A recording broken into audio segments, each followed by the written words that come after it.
Hey John, do we have a cake back there? Okay. Oh, where's the cake? Hey, well, listen, thank you so much.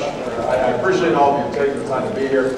I want to congratulate Gina Cooper and everybody. I don't want to make a long speech because part of what all of you represent is a different way of doing politics, where it's not just one way. And I'm lecturing and yakking, and all of you are falling asleep. Instead, we want to have a conversation, and so I want to make sure that we have as much time as possible for that. The only thing I think I'll say just coming out of the debate, I thought there were some interesting exchanges. And one of them that I think is absolutely critical, and I think everybody here understands, is that it is not just going to be enough to change political parties. As important as that is, we also have to change how politics and business is done in Washington. I firmly believe that. When we've got $1 billion worth of lobbyists' money that is shaping our health care bill, it means we're not going to be able to move any universal health care plan forward. It doesn't matter whose bill it is. If we've got Dick Cheney meeting with one environmental group, one renewable energy group, and 40 oil and gas company representatives in shaping the energy bill, we are not going to deal with climate change. We are not going to deal with our dependence on foreign oil. We're not going to provide ordinary folks some relief at the pump. So I think all of us understand that we've got to completely change how we're doing business. And that's how we have been able to build this campaign. Let's face it, maybe there were a few of you out there who thought we'd be where we are today.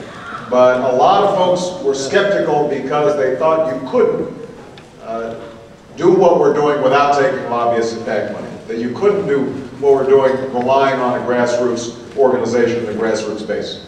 And we're proving them wrong. And that's what we're going to try to keep on doing throughout this campaign so that when I enter into the White House, it's not me alone, but it's an entire movement of the American people to bring about the kind of change.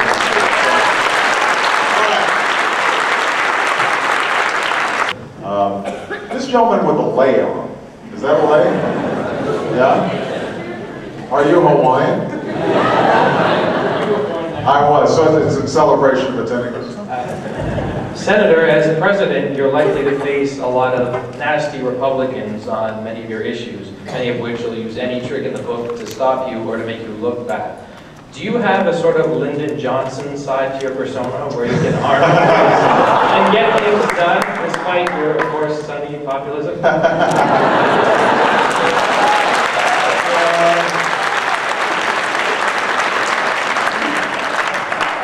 Well, first of all, welcome to Chicago.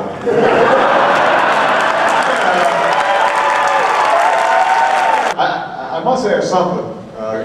I'm skinny, but I'm tough. I've got short nose. And by the way, you may have noticed that over the last 2 weeks, where I've got the entire Washington establishment, foreign policy establishment, folks who collectively helped usher in the biggest foreign policy fiasco in our generation, accusing me of being too inexperienced because I had the temerity to suggest that we might want to try talking to our enemies as well as our friends.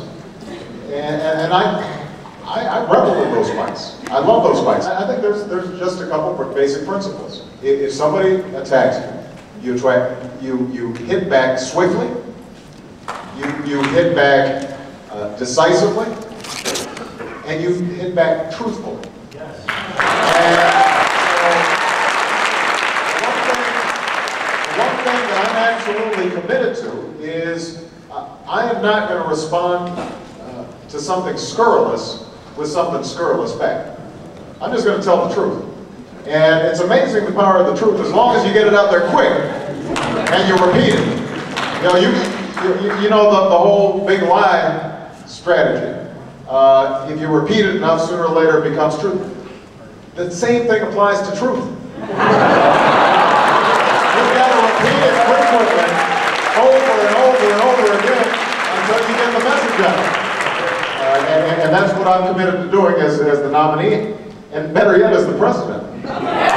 One of my first jobs, in addition to gathering together the Joint Chiefs of Staff and getting and setting a clear mission for them in terms of removing our troops, assuming that we haven't started getting them out by 18 months from now. The second job is to call in my Attorney General and say, I want a thorough review of every single executive action that this president has taken, because most of the egregious stuff that's been going on has been happening outside of legislation. I want a thorough audit of the Patriot Act, because I want to take a look and see what's worked and what hasn't, what is legitimate and what is not. A lot of this is going to depend on the quality of my Attorney General. So let me just give you my philosophy, because I voted against Alberto Gonzalez. It was clear that he saw his role as being the president's lawyer. Well, that's not the Attorney General's job. The Attorney General's job is to be the people's lawyer and tell the president, I'm sorry, Mr. President, you can't do that. You can't lock up people without charging them. You can't authorize renditions. So part of the task is making sure that we've got a Justice Department and an Attorney General that is respectful. And, you know, sometimes reporters in Washington give me a hard time about talking about hope. And they say, oh, he's so naive, he's talking about hope again.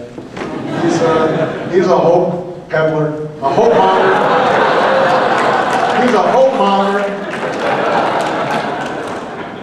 But part of the reason I do talk about hope is because if you get too cynical, that's just as disempowering as being dull.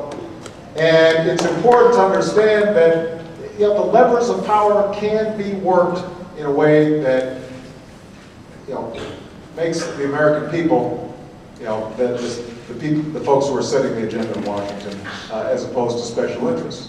But it's got to, it involves the mobilization and galvanization of people who've been disconnected from the process. And so, you know, people often ask me, why you, Barack, instead of those other folks on stage? And this is, you know, I guess a good place to end by saying this. I think any one of them would be better than George Bush.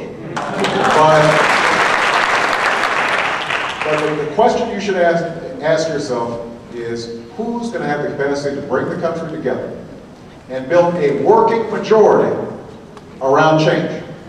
It can't be, as I said, a 50+1 election.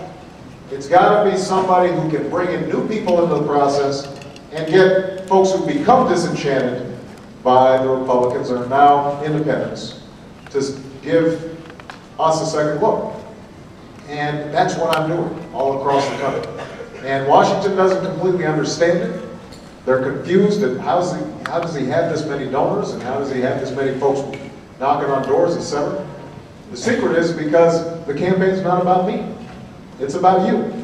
And if this becomes a vehicle for your hopes and your dreams, then I'm absolutely convinced that we won't just win an election, but we're going to transform the country in the process. Thank you, everybody.